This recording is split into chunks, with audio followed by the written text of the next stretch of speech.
Mental block itu mental yang membatasi diri kita. Ciri-cirinya, Pak.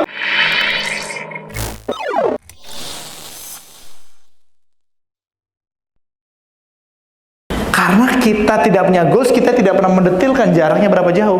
Pak Arianto jaraknya cuma 1, 2, 3, 4. By the way, kita paling jauh jaraknya 7, Pak.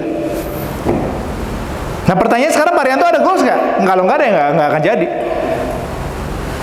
Mohon izin, Pak Arianto sekarang usianya di atas 40 apa di bawah 40? Berapa?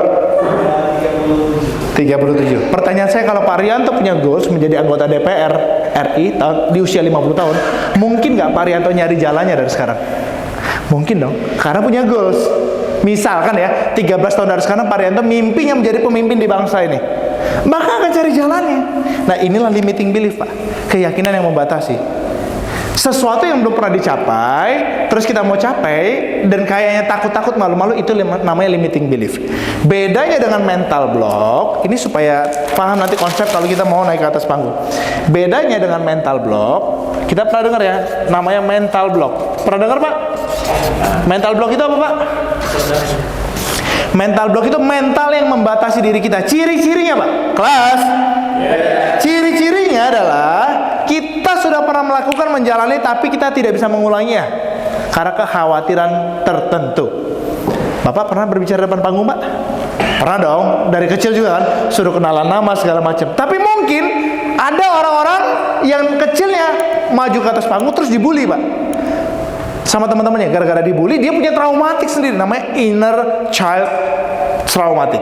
Jadi trauma masa kecil, sehingga saat dewasa mau berdiri lagi, mau ngomong, dia takut dibully, ingat masa lalu. Sama, Pak, dalam kelas juga begitu. Di kita kebanyakan ya, dari dulu SMP, SMA, aktif angkat tangan dalam sebuah forum, itu dianggap berbeda. Dianggap cari muka, dianggap cari nilai. Sehingga pas ada forum, kita malu ngangkat tangan. Nah itu namanya mental block, Pak, karena sudah pernah terjadi waktu kita sekolah. Nah yang belum pernah terjadi, itu namanya limiting belief. Nah kebanyakan orang mau public speaking, menguasai sebuah forum, masalahnya dua itu. Kalau nggak mental block, Pak, ada di limiting belief. Pertanyaan saya adalah, pernah nggak kita mendetailkan apa yang menghambat kita berbicara depan umum? Pernah nggak, Pak? Coba sekarang saya minta Bapak Ibu, kan ada lembar kosong di lembarnya itu ya. Ada yang gambar, nah tulis saja di kosong. Dalam waktu 5 menit, berapa Bapak Ibu bisa jelaskan ya? Silakan. 1, masalah saya nggak pede atau nggak berani tampil depan umum itu 1 apa, 2 apa, 3 apa, sebanyak-banyaknya dalam waktu 5 menit. Coba silakan. Tergantung orang tua kita siapa. Mungkin biasanya kalau orang tua kita adalah pegawai atau ASN, kita biasanya sikat giginya di akhir dan sabunannya setelah disiram. Karena dulu buru-buru, orang tuanya harus masuk jam 7.15. Jadi mandi, siram, sabunin, beres, sambil dandukin, sambil sikat gigi. Sehingga terbiasa sampai dewasa. Tapi kalau orang tuanya pedagang atau petani, dia punya waktu interaksi cukup lebih lama dibandingkan ASN atau pegawai. Jadi dia biasa sikat gigi dulu sambil ngobrol, sambil main. Balik ke orang tuanya tergantung siapa. Ini kenapa, Pak? Kata, ada pengalaman, Pak. Siapa yang sudah lebih dari 10 tahun kerja di sini, Pak? Angkat tangannya. Lebih dari 10 tahun. Hampir semua ya, Pak ya?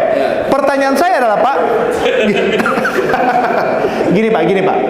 Kalau ada saya aja nanya, Pak, berangkat pagi, pulang sore, Senin sampai Sabtu, emang nggak capek, Pak? Jawabannya apa, Pak? Ya dijalanin, itu udah normal. Iya kan, Pak? Tapi orang lain di luar sana ngeliatnya gimana? Wah, luar biasa ya perjuangannya. Karena Bapak sudah biasa, itu tidak menjadi sesuatu yang sangat spesial. Karena walaupun awalnya juga, siapa yang awal masuk sini, jujur aja Pak, agak tertekan dengan budaya kerja atau hampir semua ya Pak ya, karena kaget kan, ada culture shock namanya, kaget Pak.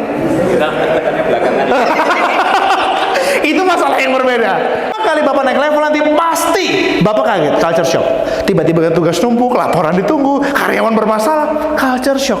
Karena proses membangun culture tadi kayak yang Bapak bilangin tadi, proses memasukkan informasi itu di bawah sadar sehingga menjadi hal yang habitual, yang biasa.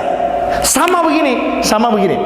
Bapak Ibu kalau ke minimarket, supermarket, saya mau tanya, lebih sering membeli tanpa membaca belakangnya itu, membaca, mempelajari mereknya, atau beli aja atau sering membaca, mengkritisi gitu, ini produk apa ya, kandungannya apa gitu. Gampang ini, siapa yang setiap beli barang lihat label halalnya? Label label harga. Diskon. Oke. Nah gini. Dalam ilmu pemasaran ada namanya neuromarketing, Pak. Yang pertama kali membuat orang pindah memang salah satunya diskon, Pak. Tapi ada nggak diskon yang membuat orang tidak pindah, Pak? Ada, Pak. Saat dibenturkan dengan value, diskon tapi nggak ada label halalnya, nggak jadi dia, Pak. Kan ada unsur lain yang sifatnya keyakinan yang membatalkan itu semua, Pak. Baik nggak, Pak? Kelas. Lah Pak Hengki, kalau gitu apa kaitannya dengan saya berbicara di depan umum? Ada, Pak.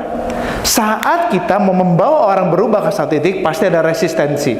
Apalagi Bapak nanti memimpin tim. Sepakat ya, Pak ya? Nah, resistensi itu variabelnya banyak, Pak. Kebiasaan, keyakinan. Nah, pertanyaan bagaimana kita tahu dia punya resistensi apa? Isi pikirannya apa? Ya ditanya, Pak. Kalau nggak diungkapkan dalam sebuah kertas, kamu pengennya dipimpin dengan seperti apa, tujuanmu di sini apa, dan segala macamnya.